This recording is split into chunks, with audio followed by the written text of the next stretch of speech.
There was also bad news in the report for the recession-battered economy of Spain. The OECD says the recession there will continue.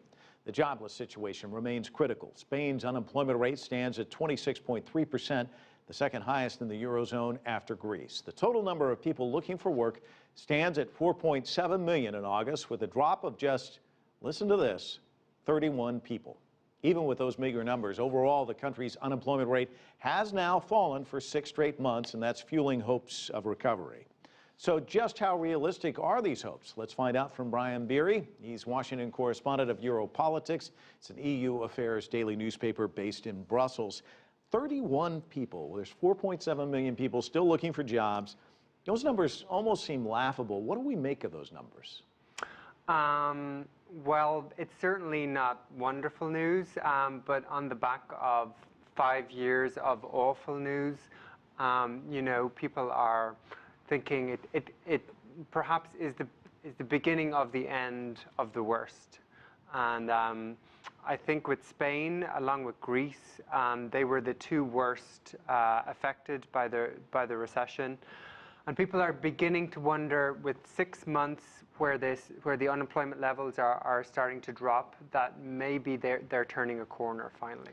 But the jobs that are being created appear to be in the service industry, which is not what you want to see if you want to see a robust recovery, correct?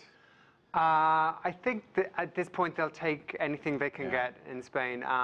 There's one particular bump in their economy has been given in the tourism sector, which many are attributing to the fact that tourists who want their sun holiday are not going to Egypt or places in the Middle East anymore because of the turmoil there. And Spain has managed to benefit from that. Another reason the tourism figures are up significantly is because countries like Germany and the UK are seeing bigger numbers of Germans and Brits going back to Spain for their holidays as their economies start to pick up also. So even though it's only a small share of the overall Spanish economy, it clearly seems to be making some difference. You know, one of the staggering numbers when you start digging into these figures is youth unemployment at 56%. You almost think that it's almost about hope. I mean, it's like a lost generation in many respects when you look at that many kids looking for jobs. How devastating is this? I think for most people around the world, those kind of statistics are just unfathomable. The idea that more than half of young people have no jobs, it just must have a huge psychological impact on the whole nation. And really, they have not figured out the solution to that problem yet.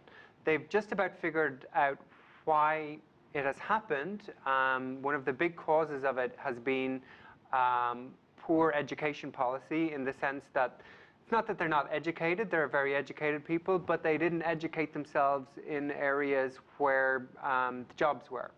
So you had a nation of lawyers, where the country doesn't need perhaps so many lawyers. It might need more welders or something in manufacturing industry. And this skills mismatch has been a big part of the problem about why the unemployment is so high. Well, there was a New York Times piece recently. A Spanish headhunter complained that a generation of young people is leaving Spain that are probably their best qualified, heading elsewhere. He said it's a huge loss of investment for Spain. Can you talk a little bit about the brain drain and where are they going? They're kind of going everywhere. I mean, of course, Spain is a member of the European Union. So a large share of them will, they have the right to travel freely anywhere in the EU, and in countries, Germany and the UK, they're doing perhaps a little better than in Spain, not that that's saying a whole lot.